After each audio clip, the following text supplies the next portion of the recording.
As remote learning becomes increasingly more common in our society, children need access to the latest technology to help them accommodate. And this can be tricky for some families. So our next guest decided to step up and create a nonprofit in the middle of this pandemic to help get these kids the technology they need to succeed. Joining us today, we have the founder of Tech for Kids and Mrs. North Dakota America, Amy Longton. Amy, welcome to the show. Hey, thank you. Thanks for having me. Well, before we jump into your awesome nonprofit, you were just crowned Mrs. North Dakota America in September. Can you tell us a little bit about that journey and, of course, also your platform? Great. You know, it all started, I was Mrs. Fargo before that, and it was just a really fun experience. I got to meet a ton of other exceptional women in our community and do a lot of fun and adventurous things. So it was really neat to experience all that, and then to go on now to the national pageant, to the Miss America pageant in Vegas, is something that is just mind-blowing to me. So I am so very excited. And, you know, during this time, it was kind of challenging. You know, we had a pandemic in the middle of all of this. And so, you know, made things, you know, appearances, attending different galas, things like that.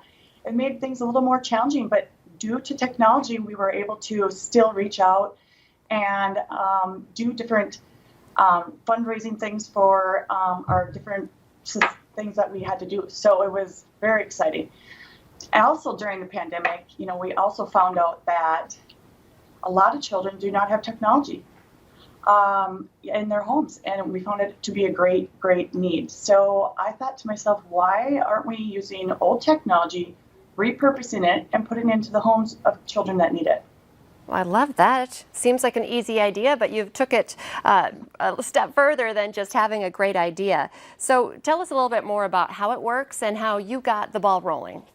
Okay, so I'm a graduate from the North Dakota Women's Business Center, and so I kind of reached out to all my connections. It's great to have a group of women behind you that really are your cheerleaders and have a great support system. So they really helped me get the ball rolling. They gave me the steps I needed to kind of go about getting my name established and get the right ball rolling. Working with the DMF and trying to have them be like a fiscal sponsor, things like that. So it's gone in the right direction. I got the website up. Facebook page up, you know, all the different steps, the right steps, so that we know once it's in place, it will take off. So how will Tech for Kids work? It will.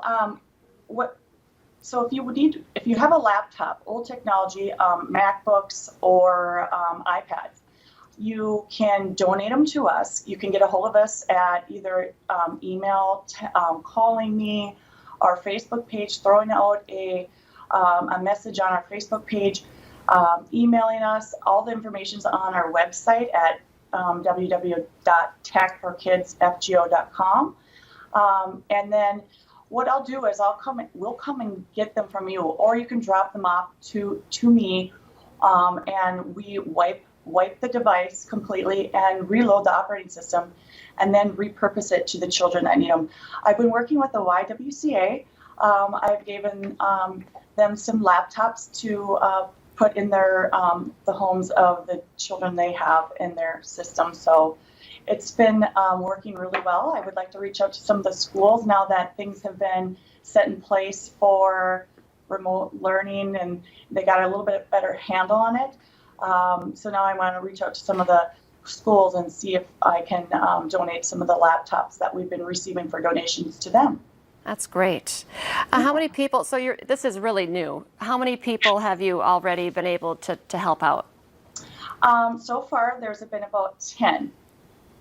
And what kind of feedback? What are you hearing from them? They must be very appreciative. Well, they are. They're absolutely, first of all, you know, they're like, they were flabbergasted as, what do we need to do? What do we have to, do we owe anything? I'm like, absolutely not. I'm like, here you go. What I do is I hand it over to them, and there's no questions asked. All I ask is you put it into a children's hands that needs it at home so that they can remote learn, so that they can use the tools, the technological tools, to, have that remote academic learning environment.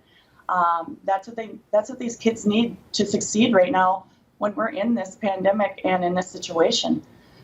It's really incredible, and helping out kids, thinking about kids during the pandemic. I love that. You can check out more on Tech for Kids, and I know you're going to be coming up on another pageant in Vegas as well. Before we let you go, kind of what's the next step in that journey? The next step is kind of just waiting around to see where it's January 22nd through the 29th at the Westgate in Las Vegas. And right now, we won't have really a set schedule just because we don't know with COVID and the pandemic if we'll be able to have an audience or anything like that. So it's just kind of a waiting game to see what exactly the schedule will be like. So it's just been preparing, just kind of staying, with my routine workouts and trying to do as many appearances virtually or in person as I can, safely, of course. But so just keeping up with everything and trying to stay focused. Well, Amy, it's so great to visit with you. We'll follow along with you. We wish you the best of luck in both the pageant and, of course, also with your new Tech for Kids as well. Yes. Thank you. Yes, thank you so much. Oh, also, I forgot to mention, with the laptops, we have some laptop bags that go with them. So I've teamed up with Probetus, so they've helped. So I love that. Thank you so much. Yes. We'll be right back here on North Dakota Today.